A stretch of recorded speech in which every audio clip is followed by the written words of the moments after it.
So, what happened? I did speak to the FAA, got to the bottom of it, and first of all, I mean, as crazy as it's going to sound, that there's no question this is my fault, 100% my fault.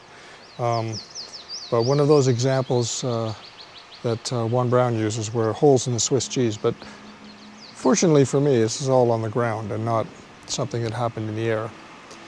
So, as I'd mentioned, because I'm Canadian, I hold my aircraft in a non-citizen corporation. And in that non-citizen corporation, one of the rules is that the plane has to fly 60% of its hours in the United States, which is fine, I do that.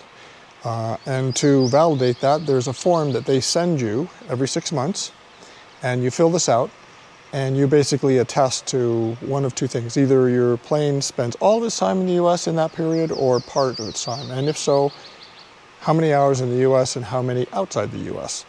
So for me, that was 44 hours in total, 33 of them in the US, which is 75%, so I'm good. That form, then, because I'm a non-citizen corporation, as I mentioned, needs to be mailed in. Okay? But also it says on it, if you read it carefully at the bottom, where you sign it, it says ink or digital signature. And to date, I've just been signing them. So I sign them, and then I mail them when I get to the US, because I'm there pretty often, and in it goes, and it does go into the black hole, but there's never been a problem with that. So in this particular case, when I sent the last one, because it was in March 25th, I was not in the US, I was here. So what I did was I sent the form to a friend of mine in Massachusetts, and they printed it off and they sent it in. So, of course, there's the second oversight.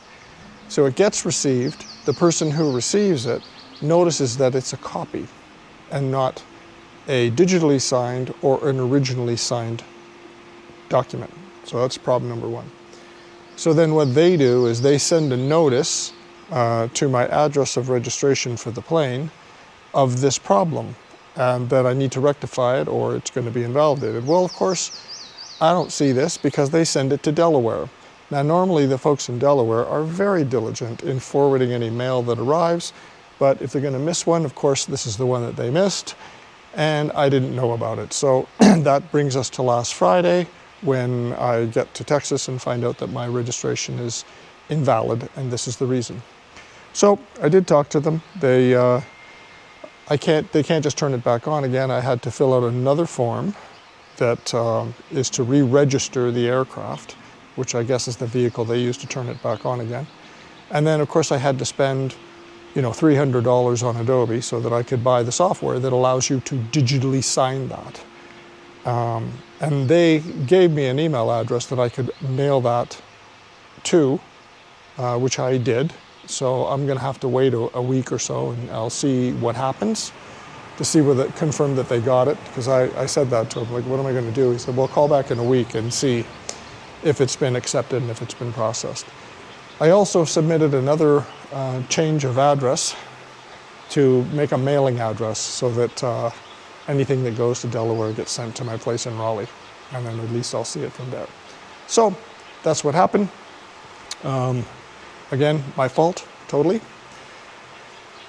People just doing their jobs. It's my oversight, and very, very inconvenient, because now I have to change all my plans, and that actually kills my plans to fly up to Oshkosh, because I'll already be in Canada. So all I can do now is just fix it.